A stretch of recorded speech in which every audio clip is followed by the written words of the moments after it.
नुथाराखैथ' दिनै नुजेनगोन नालाय ख्लाब ख्लाब जादों गोसोफ्रा र' आं फन खालामनि र' नमस्कार फैला हा बहा दं दंफां सिङाव बेयावनो थाबाय था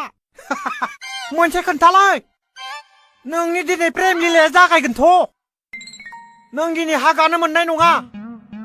दंफां सायावनो बाबथाना थाबाय था थांगासिनो दं मोनसेयानो आइ इउ मोनसेयानो हांगार जायो दै हा गाथारनाङा जों मोनहैबा गाबानो जाबाय दोनबाय दोद मा खोनासंबाय दं थु थाबाय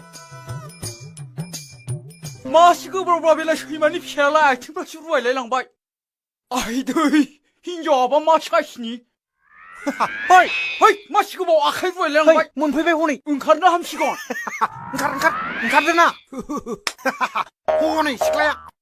थाल्ला बरिया साफा राधा कृष्ण 50 थाखा होनांगोनलै दा मोनगोनलाय दा दसे उनाव इसर खालामनानै होथारलै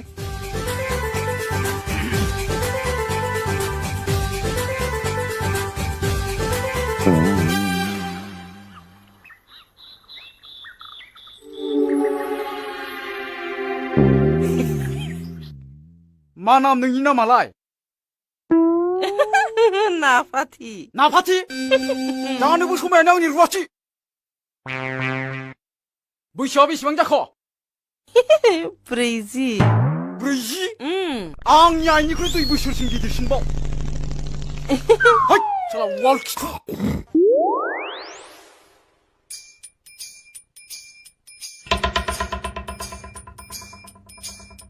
मोजां ना साफाथ' मानसिया मा जाखोब्रा साला हिनजावनि अभाबाव गोलैना थानाय बायदि मोनदों नामा नों आंखौ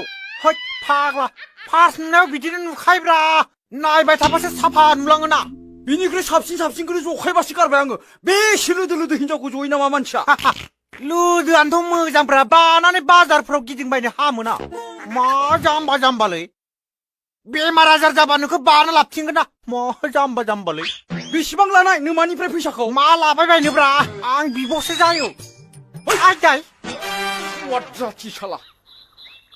माबायदि रायलायखोलै बिबा सिनि होनानै बा रायलायनो रोंखोना रोंदिया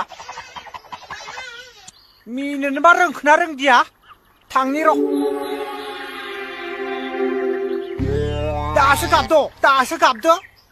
दासो गाबनालाय मा जाबावनो नोंलाय गोदै जानांगोन सिनि सावसोबनानै बुंनाय बायदि जानांगोन नांगौ साफा मिनांगोन आदा बुंनांगोन बिब्दि बुंनो रोंनाय रोङाखै आं रोङाखैबालाय नोंखौलाय सोर सेंग्राया गोसो दङ आं नोंनि थाखाय रिक्स लानो हानाय नङालै आंखौसो अपमान खालामबाय खननै खनथाम सोबालांबाय नोंनाव साद' आंनावसो जादों आं